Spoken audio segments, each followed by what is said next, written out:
बोलो जयकारा बोल मेरे श्री गुरु महाराज की जय। सभी गुरुमुख प्रेमियों से सप्रेम जय सच्चिदानंद। हमारे श्री अनंतपुर दरबार की जो कि ये पुरानी परंपरा चली आ रही है, सरोवर की सफाई का हल्ला, जो कि हर पर्व से पहले, कभी 20 दिन पहले तो कभी 25 दिन पहले तो कभी 15 दिन पहले श्री मौज के अनुसार हुआ करता है। सो आज ये पुनीत कार्य करने का, ये सेवा करने का, इस सरोवर की सफाई के हल्ले में भाग लेने का सभी गुरुमुख प्रेमियों को, जो कि अपने घरों से दूर दूर से इस पर्व को मनाने के लिए आए। ये माघी का पर्व, ये लोहड़ी का पर्व, मकर संक्रांति का पर्व, जो कि श्री प्रयाग धाम में मनाया जा रहा है। हमारे हजूर श्री सतगुरु दाता दयाल महाराज जी, श्री छठी पातशाही जी श्री प्रयाग धाम में 19 दिसंबर से विराजमान हैं। रोज संगतों को सुअवसर प्राप्त हो रहा है श्री दर्शनों का, सत्संग का। ऐसा नहीं है कि सत्संग यहाँ आए बिना नहीं सुना जा सकता, नहीं किया जा सकता। सत्संग तो कहीं भी किया जा सकता है, और सत्संग का जो मतलब है वो गुरुमुख प्रेमी बड़ी अच्छी प्रकार से जानते हैं कि सत्य का संग करना ही सत्संग कहलाता है। फिर भी जो सतचित आनंद स्वरूप परमात्मा हमारे नैना अभिराम श्री परमहंस अवतार श्री छठी पातशाही जी के रूप में हमारे सन्मुख विराजमान है, अगर सत्संग के साथ साथ सत्य स्वरूप सत्य चित्त आनंद के बाहरी रूप से भी साथ में दर्शन हो रहे हों, सत्य का संग करने का अवसर प्राप्त हो, गुरुमुख प्रेमियों के बीच में बैठकर कितने ही समूह में संतों के, महात्माओं के श्री दर्शनों का लाभ प्राप्त हो रहा हो, सतगुरु के कर कमलों से प्रसाद लुटाया जा रहा हो, टॉफियाँ लुटाई जा रही हैं, बिस्किट के पैकेट लुटाए जा रहे हैं, और तरह तरह के प्रसाद से माला माल किया जा रहा हो, ऐसा अवसर जो प्राप्त हो रहा है गुरुमुख प्रेमियों को, जिसका वर्णन तो संपूर्ण रूप से कोई कर ही सकता नहीं, हो ही नहीं सकता। क्योंकि जो ऐसे अवसर की खुशी गुरुमुख प्रेमी अनुभव करते हैं अपने हृदय के भीतर, उसका कहीं कोई भी जोड़ तोड़ नहीं है, कोई उसका मुकाबला नहीं है।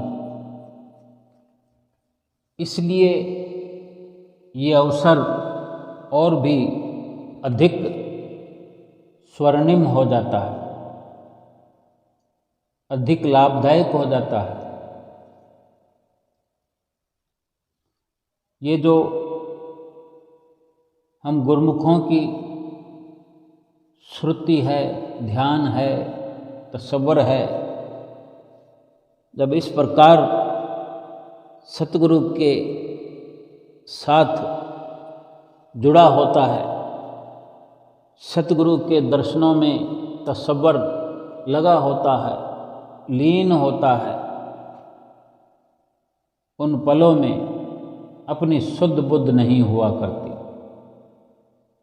अपना आपा खो बैठते हैं, अपने आप को भुला चुके होते हैं। अपने आप को भुलाना, अपने आप को मिटाना, यही तो भक्ति की चरम सीमा है। ये ऊंची मीनार भक्ति की प्राप्त कर लेना है, जो अपने आप को मिटाना है, अपने आप को, अपनी मैं को, अभिमान को मिटाना ही तो मुश्किल है। और ये मुश्किल काम जिस भी घड़ी में, जिस भी प्रकार से हो जाए तो ये स्वर्णिम अवसर कहलाता है। त्याग करने को, छोड़ने को, तप करने को तो बड़े बड़े तपीश्वर, योगी योगीश्वर करते हैं। महापुरुषों के वचन है, कंचन तजना सहल है, सहज त्रिया का नेह, मान बड़ाई ईर्षा, दुर्लभ तजनीय। हम अक्सर कहा करते हैं कि हमें संसार से मोह नहीं है, बच्चों से, घर परिवार से मोह नहीं है, रुपए पैसे में मोह नहीं है। कोई कहता मुझे स्त्री से मोह नहीं है, स्त्री को छोड़ भी देते हैं, तपीश्वर बन जाते हैं, साधु बन जाते हैं। कोई कहता है मैंने रुपए पैसों का मोह त्याग दिया है। ये बहुत बड़ी ऊंची बातें हैं, फिर भी इसके आगे ये कथन महापुरुषों का सत्य है, कंचन तजना सहल है। यानी रुपया, पैसा, सोना, चांदी, हीरे, मोती तजना, इनको छोड़ना, इनका मोह त्याग देना, इनका ख्याल अपने भीतर से निकाल देना, ये सरल है, महापुरुषों ने कहा है।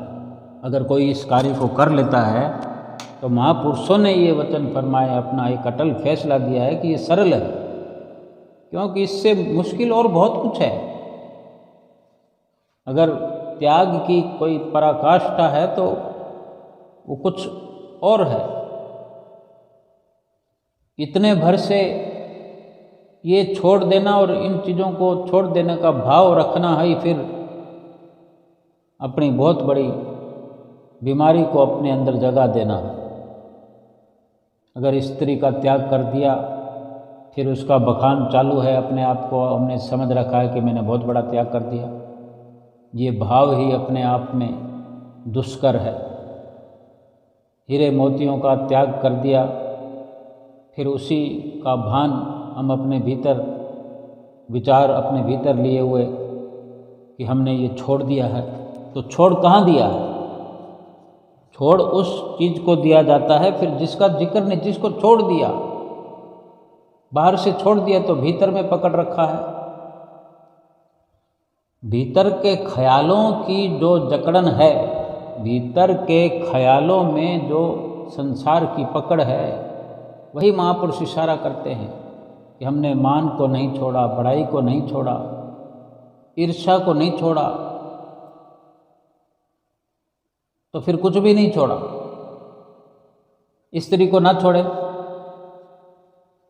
भजन भक्ति करें, ज़्यादा लाभ प्राप्त होगा। अगर छोड़ना है तो वो भाव फिर, वो ख्याल फिर छोड़े जाने वाला रहना नहीं चाहिए। और अगर मुकम्मल छोड़ दिया, चलो रुपए पैसों का भी हमने मुकम्मल त्याग कर दिया, फिर कभी ख्याल भी हमें नहीं आता है। लेकिन मान बढ़ाई, ईर्ष्या, किसी से हमें जलन है, बहुत ऊंचे ओहदे पर हैं, भक्ति की राह पर एक ऊंचे ओहदे पर अब अगर हम चल रहे हैं और किसी से जलन है, मन में कोई ईर्ष्या है कि उसको लोग ज़्यादा हाथ जोड़ते हैं, माथा टेकते हैं, हमें कम लोग माथा टेकते हैं, पदवी दोनों की एक जैसी है, इस प्रकार की फिर ईर्ष्या हो जाए किसी से, तो फिर क्या तजा, त्याग क्या किया? फिर बाहर से त्याग दिया लेकिन भीतर में वही पकड़ बनी हुई है, अंदर से अंदर खोखला हमें वो ईर्ष्या कर रही है, दीमक की तरह। मान बढ़ाई, बढ़ाई का भाव कि मेरी बढ़ाई हो, बढ़ाई सुनना अच्छा लगता है, एक आम दुनियादार को भी अच्छा लगता है, और एक भक्तिवान इंसान भी अगर बढ़ाई का भूखा है, मान सम्मान का भूखा है, तो फिर क्या फर्क हुआ? फिर त्याग क्या किया? मुश्किल जो है वो यही है कि मान बढ़ाई, ईर्ष्या, इनको तजना मुश्किल है। जो भी अवसर वक़्त के संत सतगुरु प्रदान करते हैं, कर रहे हैं, अभी जो इन दिनों में श्री सतगुरुदेव महाराज जी, हुजूर छठी पातशाही गुरु महाराज जी अपने गुरुमुख प्रेमियों के बीच में बैठ कर के जो भक्ति का झरना बहा रहे हैं, भक्ति का अमृत जन जन को पिला रहे हैं, हर गुरुमुखों को यह अवसर प्रदान कर रहे हैं, तो इसके माध्यम से गुरुमुख प्रेमियों को लाभान्वित होना चाहिए, क्योंकि ये अवसर बार बार नहीं मिलते। और वास्तविकता यही होती है कि जब कुछ छोड़ने की बात आती है, त्याग करने की बात आती है, तो त्याग करना ये होता है कि अपने मन चित्त से, अपने भीतर से अपनी एक मजबूती बनाना, धन को छोड़ने से नहीं, धन से दूर जाने से नहीं, बल्कि उसी धन के बीच में रहकर धन का ख्याल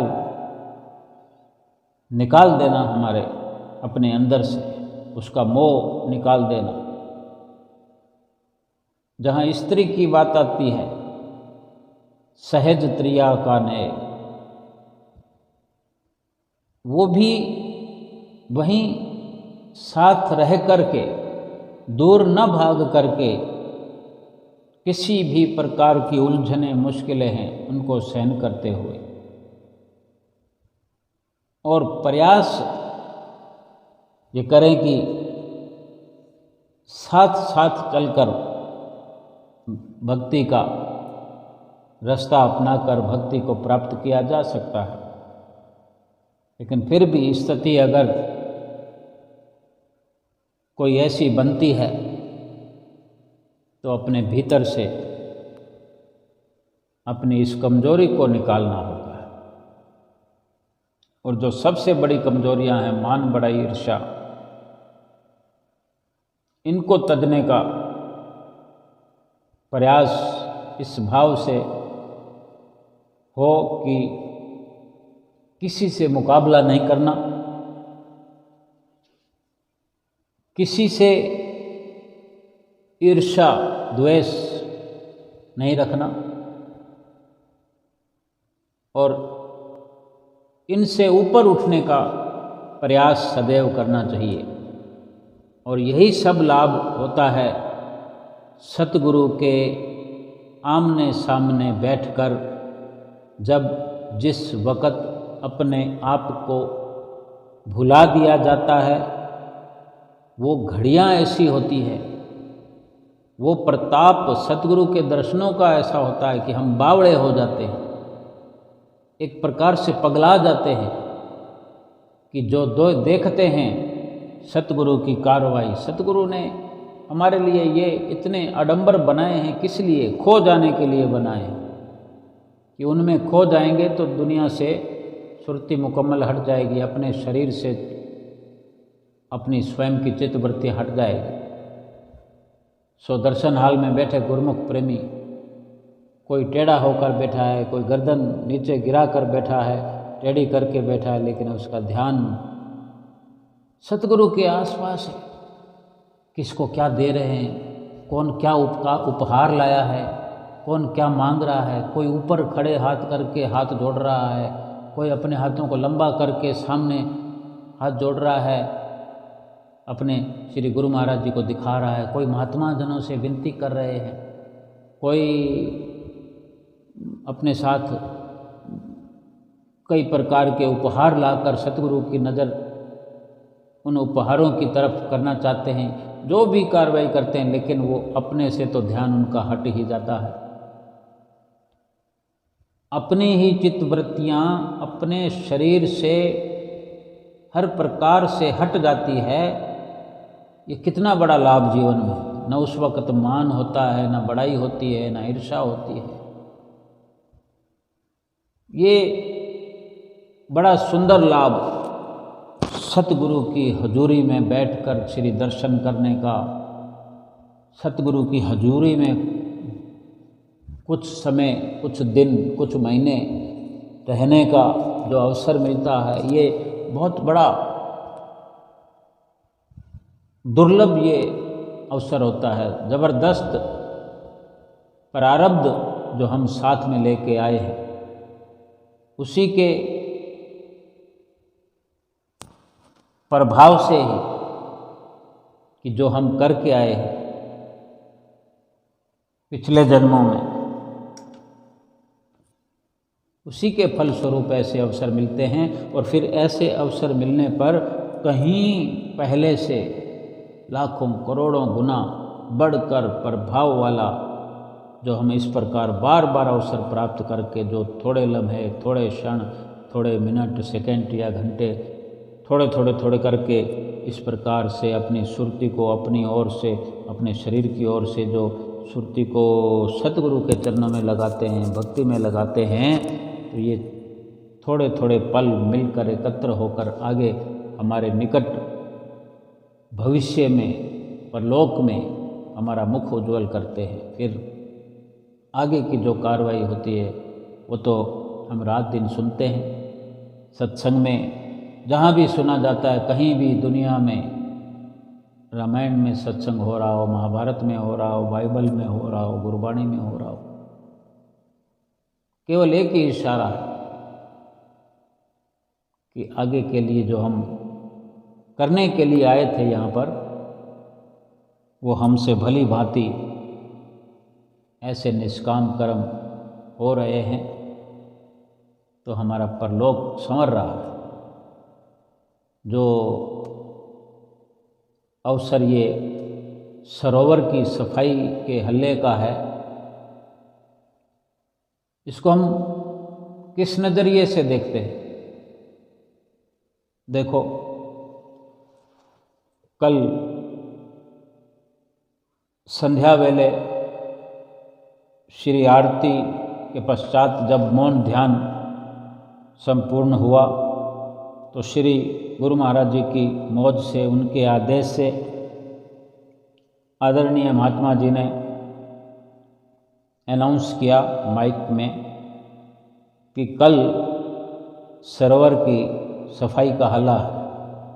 सभी गुरुमुख प्रेमी श्री आरती के पश्चात श्री प्रयाग सरोवर में पहुंच करके इस सेवा का लाभ प्राप्त करें और सुबह का नाश्ता जो लंगर में किया करते हैं, फिर वो सरोवर की सेवा पर ही आदर भाव से सबको कराया जाता है हमेशा।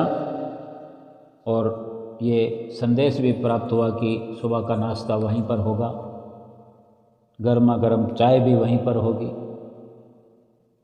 अब आज फिर ये सब कुछ जो हल्ला हो रहा है, सेवा चल रही है, श्री गुरु महाराज जी भी आएंगे और सबको दर्शन देकर कृतार्थ करेंगे। जब श्री गुरु महाराज जी आते हैं, जैसे कि आज आएंगे, अभी हल्ला शुरू हुआ है और धीरे धीरे फिर ये कार्य प्रगति पर होगा और श्री गुरु महाराज जी आएंगे तो श्री कार फिर परिक्रमा करती है, क्योंकि सरोवर के एक भाग में भक्तानियाँ और बाहर से आई हुई संगत की भक्तानियाँ और भाईजन, वो सब इस हल्ले की सेवा में शामिल होते हैं। और इस तरफ भक्तों की साइड भक्तजन, महात्मा जन, बाहर से आई हुई संगत के भक्तजन, छोटे छोटे बच्चे, कितना शौक़ है उनको, छोटे छोटे बच्चे तो होते हैं, उनको कितना शौक़ है जो इस प्रकार से सेवा कर रहे हैं कि जैसे सरोवर के प्रांगण में फर्श पर सभी गुरुमुख उतरकर पूरे सरोवर में थोड़े थोड़े जगह की दूरियों में फैले हुए हैं और सबके हाथ में खुरपियाँ हैं, लोहे की खुरपी, पीछे हत्था लगा हुआ। एक अपने घर में कुंडी साफ करनी हो तो बरसों लग जाते हैं, चलाते रहते हैं। और यहाँ देखो, श्री आनंदपुर में श्री आनंद सर की सफाई का हल्ला हो या श्री प्रयाग धाम में श्री प्रयाग सरोवर की सफाई का हल्ला हो, हर पर्व पर ये चलता है हल्ला। और हर पर्व पर, हर त्यौहार से पहले ये सरोवर की सफाई की जाती है, फिर नया पानी भरा जाता है। श्री प्रयाग सरोवर तो जिसका आकार छोटा है, फर्श छोटा है, क्योंकि एक निश्चित रूप में बना हुआ है। और श्री आनंद सरोवर का जो नक्शा है वो बहुत बड़ा है, क्योंकि मंदिरों के बाहर घेरा बना हुआ है श्री सरोवर का। तो वहाँ बेशक जितना एरिया ज़रूरत होता है संगतों के नहाने के लिए, प्रवेश करने के लिए, उतना सफाई किया जाता है। और यहाँ श्री प्रयाग सरोवर में पूरा सरोवर सफाई किया जाता है और पूरे सरोवर में जो खुरच के नीचे से जो काई जम जाती है, पहले सारे पानी को कुछ दिन पहले निकाल दिया जाता है और पानी निकलने के साथ फिर उसको सूखने दिया जाता है और सूख जाता है। फिर वो खुरचन थोड़ी आसानी से होती है और फिर पानी तो भर ही दिया जाता है बाद में सफाई के लिए। खुरचने के बाद पानी तो चाहिए होता है। पहले वो सूखी जो काई वगैरह हो चुकी होती, तो उसको सबके हाथ में कोई छोटी खुरपियाँ हैं, किसी के बड़ी खुरपियाँ हैं, कोई खड़े होकर खुरच रहा है, कोई बैठकर छोटी खुरपी से। छोटे छोटे बच्चों को भी स्वाद आता है, वो आनंद आता है कि साथ में मस्तियाँ करते हैं, बच्चे खेलते हैं और सेवा भी करते हैं, सेवा का लाभ प्राप्त करते हैं। इस श्री गुरु महाराज जी ने एक कुछ ऐसी कृष्णमयी सेवा बनाई है जो आज से नहीं, जुगाद से चली आ रही है। हर युग में इस प्रकार की सेवाएं हुआ करती हैं। अब हम किस नज़रिए से देखते हैं, क्या महसूस करते हैं, क्या अपने भीतर में सोचते हैं, विचारते हैं। लेकिन एक पहलू ये भी है सफाई का कि हम क्या साफ कर रहे हैं। इधर बाहर धरती पर ये मैल हटा रहे हैं और सेवा का दूसरा पहलू कहीं ना कहीं हमारे मन से भी ये मैल, मन पर जो काई जन्म जन्मांतरों से लगी है, चिपकी है, वो अपने आप उतर रही है। उतारने से संभव नहीं होता, क्योंकि उतारना हमें आता नहीं है।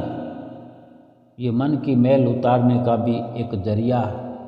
हर प्रकार की सेवा से ये संभव है, लेकिन ये विशेष सेवा का ये भी हम अगर अपना ऐसा भाव बनाते हैं और ये ख्याल रखें, जो हम खुरच रहे हैं, यहाँ सभी गुरुमुख प्रेमी अभी लगे हुए हैं, चाहें या ना चाहें, जाने या अनजाने, लेकिन ये प्रभाव तो मन पर पहुँच रहा है, अभी का अभी पहुँच रहा है। क्योंकि सेवा का भाव ही, सेवा के भाव से ही सेवा का लाभ प्राप्त हो जाता है। तो फिर ये सेवा जो करी जा रही है, सब अपने कपड़ों का ख्याल हटाते हुए, अपने आप को उसी सफाई में गंदा फंदा करके, अपने आप को मेला कुचेला करके, जहाँ संत महापुरुषों के चरण पड़ते हैं, उस जगह की जो धूल उलट पुलट होती है, हम जो खुर्च खुर्च के कर रहे हैं, और वो हमारे कपड़ों पर छींटे पड़ते हैं, हमारे शरीर पर छींटे पड़ते हैं, हमें वो सेवा के माध्यम से संतों महापुरुषों के चरणों की रज जो है हमारे कपड़ों पर गिरकर, हमारे शरीर पर गिरकर हमें निहाल कर रही है। चाहे हम इस बात को समझें, जानते हों या ना जानते हों, लेकिन इतना तो जानते हैं कि सेवा करने के लिए हम आए हैं यहाँ पर श्री प्रयाग धाम में, और फिर प्रयाग धाम से इस सरोवर में आप पहुँचे हैं श्री आज्ञा से, तो आज्ञा मान ली, सेवा कर ली, श्री दर्शन कर लिए, श्री सरोवर पर ही श्री गुरु महाराज जी के दर्शन भी हो गए। आरती पूजा तो सुबह सुबह करके आए हैं, आरती पूजा हो गई, सेवा चल रही है, दर्शन श्री गुरु महाराज जी ने देने ही देने हैं। भजन अभ्यास तो फिर हम अलग से करते ही हैं, और दिन भर जो सतगुरु की याद बने रहेगी, ध्यान बना रहेगा, वो भजन तो हो ही रहा है।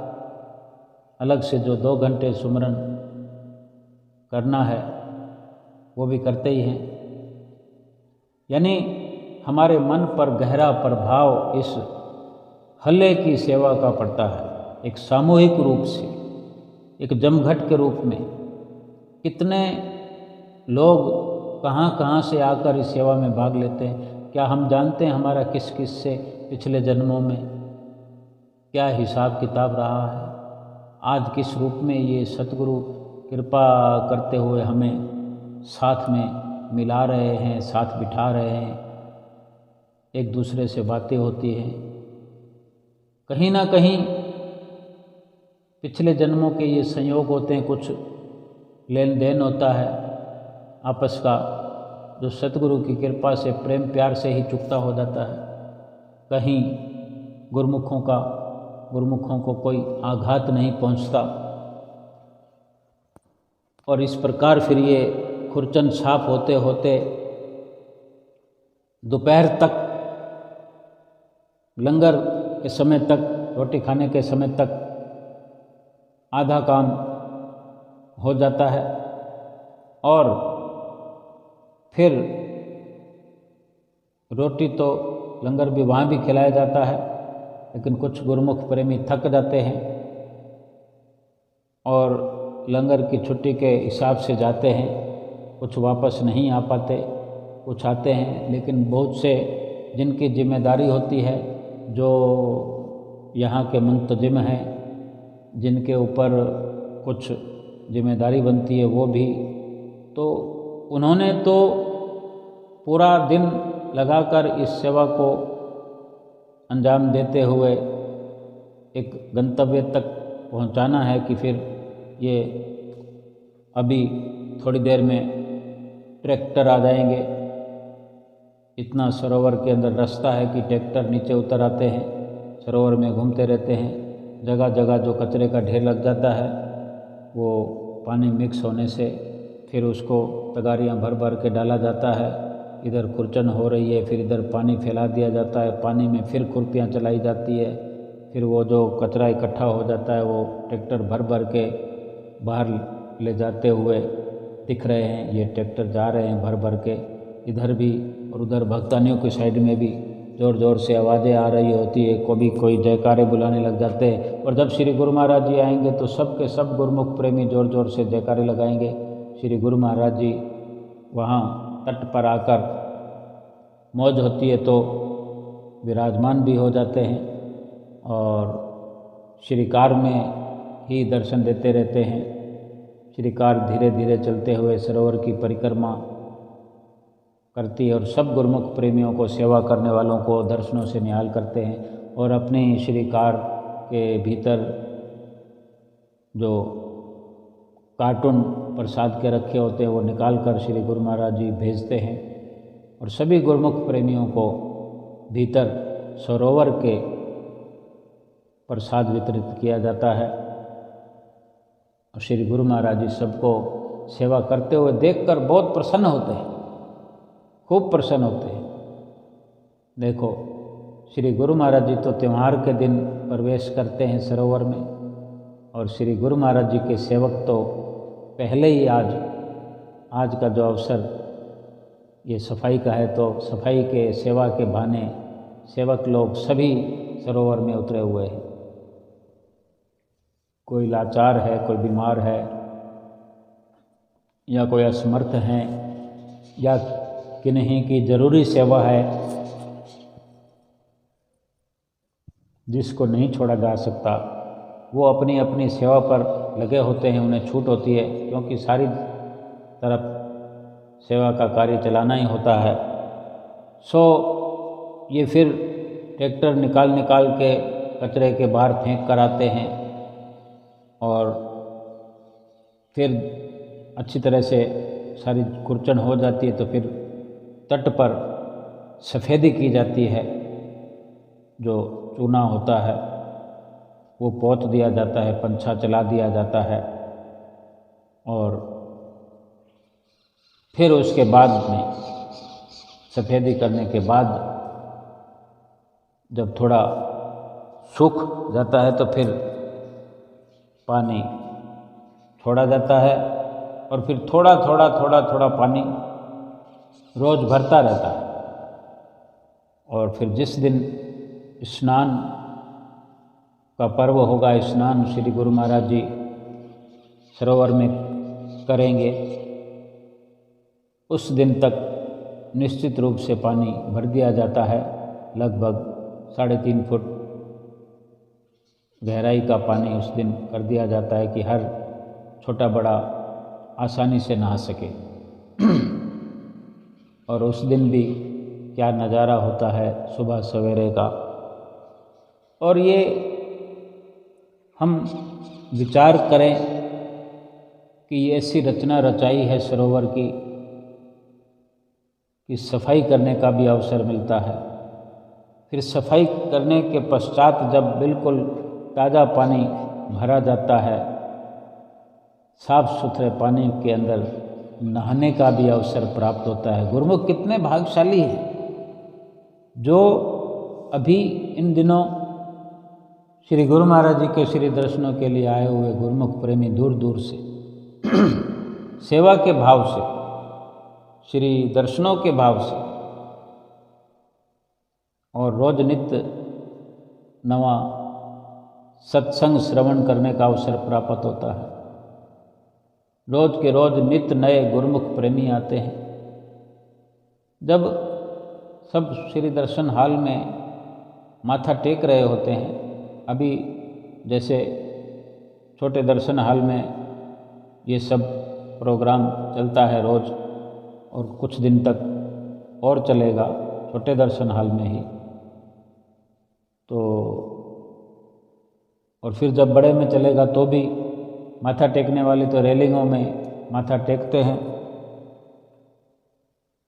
तो माथा टेकने वाले जब लाइनों में लगते हैं तो गुरुमुख प्रेमी बैठे हुए कभी श्री गुरु महाराज जी के श्री दर्शन करते हैं, कभी लाइनों की तरफ देखते हैं, क्योंकि नए नए लोगों को देखने का अवसर मिलता है।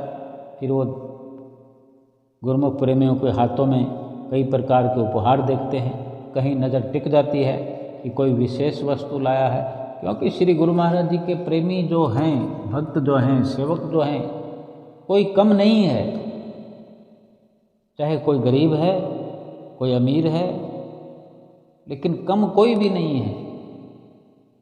गुरु महाराज जी के लिए चाहे कोई पुष्प भी लेकर आता है तो गुरुमुख प्रेमी वहाँ बैठे हुए देखते रहते हैं कि उसके साथ क्या होगा, वो गुरुमुख क्या विनती करेगा, वो क्या लाया है, कोई विशेष चीज़ लाया है, फिर वहाँ पर क्या होता है। अभी कल एक कोई गुरुमुख प्रेमी एक बड़ी सुंदर सी कार भेंटा करने के लिए लाए हाथों में, जो कोई 1.5 फुट 2 फुट की थी, और एक प्लेट के ऊपर जैसे कोई तस्तरी होती है उसके ऊपर कार रखी हुई, और उसको थोड़ी लाइटें भी जगमग कर रही थी। तो अब ऐसी चीज़ देखकर ख्याल वहाँ जुड़ जाता है, तो फिर उसी को देखते रहते हैं कि ये कार गुरु महाराज जी के पास जाएगी, गुरु महाराज जी क्या करते हैं। वो कार गुरु महाराज जी ने देख ली, फिर वो साइड में होकर के पीछे जाने लगी, तो गुरु महाराज ने इशारा किया, ये कार जो लाए हैं उनको वापस दे दो, अपने घर में मंदिर में जाके सजाओ। तो अब देखो, हम कहते हैं जब भगवान को मत्था टेक रहे होते हैं या कोई भेंटा पूजा कर रहे हो, तो ये आरती में एक गायन हम करते हैं अक्सर कि तेरा तुझको अर्पण क्या लागे मेरा, ओम जय जगदीश हरे, स्वामी जय जगदीश हरे। ये जग को तरारने वाले, सबके दुखड़े मिटाने वाले, मेरे पास तो कुछ भी नहीं है, तेरा ही दिया हुआ है, तुझे अर्पण। और हमारे श्री गुरु महाराज जी देखो, ऐसे जो गिफ्ट लेकर आते हैं, गुरु महाराज जी उनको वापस दे रहे हैं, वो वापस दे देते हैं कि तेरा तुझको अर्पण, तू लाया है तू ही रख, हमने स्वीकार कर लिया, अब हमारी तरफ से तू ले जा अपने घर में रख। कितने खुश होते होंगे। देखो, हमने एक प्रकार से श्री गुरु महाराज जी ने उसको तोहफा दिया, प्रसाद में दिया। वो तो ला चुका था, वो इसलिए तो नहीं लाया कि मैं गुरु महाराज जी के पास ले जाऊं और मुझे वापस तो मिल ही जाएगा। लेकिन ये गुरु महाराज जी की मौज है कि वो अपने प्रेमियों को जाने कितनी खुशियां प्रदान करना चाहते हैं। और सभी की नज़रें कभी गुरु महाराज जी को देखते हैं, कभी भक्तों की तरफ देखते हैं, कभी महात्माओं की तरफ देखते हैं। सबको सब काम में लगे होते हैं। कितने महात्मा खड़े होते हैं, कोई 20-25 महात्मा श्री गुरु महाराज जी के इर्द गिर्द खड़े होते हैं, सेवा कार्य में लगे हुए। किसी को कोई ख्याल नहीं है, अपनी कोई सोच ही नहीं है। जो बैठे हुए दर्शन कर रहे हैं वो भी बावड़े हुए, कभी श्री गुरु महाराज जी को देखते हैं, कभी महात्मा जनों को देखते हैं कि किस किस को क्या क्या प्रसाद देना है, क्या गिफ्ट देना है, कौन क्या लाया है, कौन क्या विनती कर रहा है श्री गुरु महाराज जी को। तो सब अपने अपने, जितने भी महात्मा हैं, सब अपनी अपनी ड्यूटी में होते हैं। उनके कान लगे होते हैं कि वो कहने वाला क्या कह रहा है, मांगने वाला क्या मांग रहा है, वो विनती आगे पहुँचानी है, किसको क्या प्रसाद देना है, किसको कितना। एक बड़ा ये भक्ति का सिलसिला श्री गुरु महाराज जी ने चला रखा है कि ना तो कोई और है, ना छोर है, ना आदि है, ना अंत है, कुछ दिखता ही नहीं है। ये सिलसिला थमने वाला नहीं है, युग युगांतरों तक चलने वाला है। हम स्वयं विचार करें कि कभी कभी ऐसा सोचते होंगे कि ये क्या है, ये क्या हो रहा है, तो हिसाब लगाने लगते हैं, कुछ तो दिमाग काम नहीं करता, और भी अधिक पगला जाते हैं, छोड़ देते हैं वो विचार बीच में। एक बार नहीं, अनेकों बार ऐसा सोचा है। नहीं सोचा तो आज फिर सोचें, फिर सोच कर देखें कैसे सिलसिला शुरू हुआ था। श्री आनंदपुर दरबार जो दुनिया में इतना लासानी है, इसका सिलसिला कैसे शुरू हुआ, कैसे श्री परम दयाल महाराज जी आए, कहाँ से कहाँ पहुँचे, पाकिस्तान पहुंच गए। वो पाकिस्तान तो नहीं पहुंचे थे, लेकिन वो एरिया पाकिस्तान में आ गया। लेकिन आज भी याद किया जाता है कि श्री गुरु महाराज जी ने वहाँ ये इस प्रकार से आश्रम बनाए, जो आज पाकिस्तान में वो एरिया आ गया। वो सिलसिला वहाँ पाकिस्तान में आज भी चल रहा है, फल फूल रहा। गुरमुख प्रेमी वहाँ श्री परमहंस दयाल महाराज जी, पहली पातशाही गुरु महाराज जी की जो समाधि है, वहाँ मंदिर बना हुआ है, आश्रम बना हुआ है, वहाँ पहुँचते हैं, वहाँ मेले लगते हैं। अब तो श्री गुरु महाराज जी भी जाने लगे, जाने कितने 80-90 सालों के बाद में हुजूर छठी पातशाही गुरु महाराज जी पहुँचे हैं। और कितनी वहाँ पर संगतें हैं जो आनंद विभोर दर्शन प्राप्त करके हो जाती है। क्या ये सिलसिला चलाया श्री गुरु महाराज जी ने माया से हटाने के लिए। जिस नज़रिए से भी देखा जाए, हमको बावड़ा करने के लिए काफ़ी है। जिधर भी हमारी दृष्टि जाए, हम देखकर सोचकर पगला जाते हैं कि क्या हो रहा है, कुछ समझ में नहीं आता। यही तो लीला है। समझ में ना आए, यही तो फिर भगवान की करी हुई लीला कहलाती है कि ये अंतर्यामी हैं, ये घट घट वासी हैं, आनंदपुर वासी हैं, हारा वाले हैं, कारा वाले हैं। क्या दुनिया में कारों की कमी है? लेकिन कारा वाले तो यही कहलाते हैं। हारों की दुनिया में कमी है कहीं, हार पहनाने वालों की, लेकिन हारा वाले तो यही कहलाते हैं।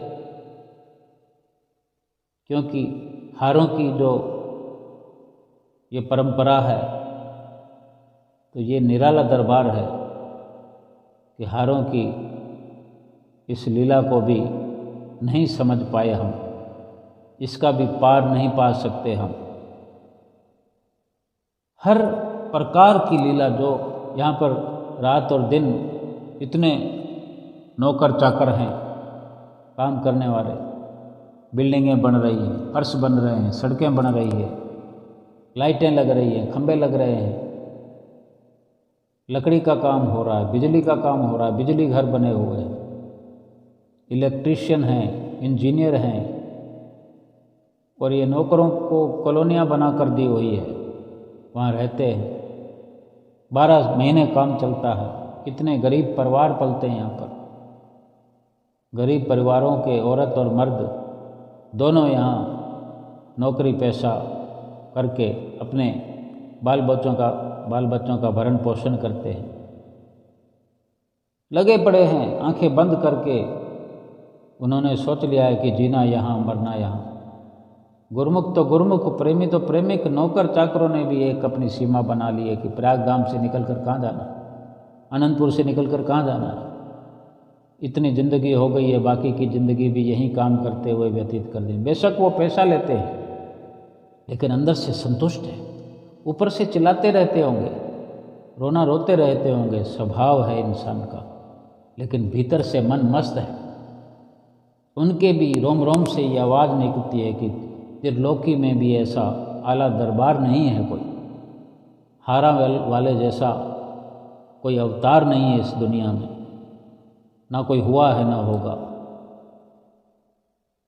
कार ऐसे चलती चली जाती है कि देख करके रोम रोम पुलकित तो हो जाता है। इससे बढ़िया से बढ़िया कारें पड़ी है दुनिया के अंदर, करोड़ों रुपयों की कारें होती है, लेकिन जो कारों वाले की कार है, हमारे श्री गुरु महाराज जी की कार है, जाने क्या कशिश है, वो कार भी हमको खींच लेती है, हमारी सुर्तियों को खींच लेती है। वो कार भी, श्री कार के दर्शन करने से भी हम अपनी सुध बुध खो देते हैं। जड़ वस्तु है वो। फिर ऐसी कई आइटमें हैं यहाँ दरबार में। किसी बगीचे से गुजर जाते हैं तो दिमाग हिल जाता है, ऐसे लगता है कहीं बैकुंठ में आ गए। यानी हम समझ ही नहीं पाते हैं। और ये अब जो आज सरोवर का हल्ला इस प्रकार से होते होते और सेवा होते होते होते सरोवर साफ सुथरा होकर फिर यहाँ के दरवाजे किवाड़ बंद कर दिए जाएंगे, पानी भरता रहेगा। फिर उसी दिन खुलेगा त्यौहार से 2 दिन पहले, और फिर सभी संगत यहाँ बड़ी रोशनाई के अंदर सुबह सवेरे 6 बजे जैसे कि लगता है रात का नज़ारा है, चारों ओर रोशनी बिखेरता हुआ ये पर्व गुरुमुख प्रेमियों के दिलों को झकझोरता हुआ, हर किसी गुरुमुख प्रेमी के अंदर ये लासानी जो श्री दरबार है सबको प्रेम प्यार बांटता हुआ, ये सेवा का अवसर प्रदान करता हुआ, 5 नियमों की पालना करते हुए गुरुमुख 2 घंटे भजन अभ्यास करते हुए प्रेमी अपने भागों की सराहना करते हुए थकते नहीं हैं, और रोम रोम जिनका सतगुरु को समर्पित होता चला जाता है, और हर गुरुमुख प्रेमी अपने सतगुरु के दीदार करते हुए मस्त होता चला जाता है, भक्ति से भरपूर होता चला जाता है। बोलो जयकारा बोल मेरे श्री गुरु महाराज की जय।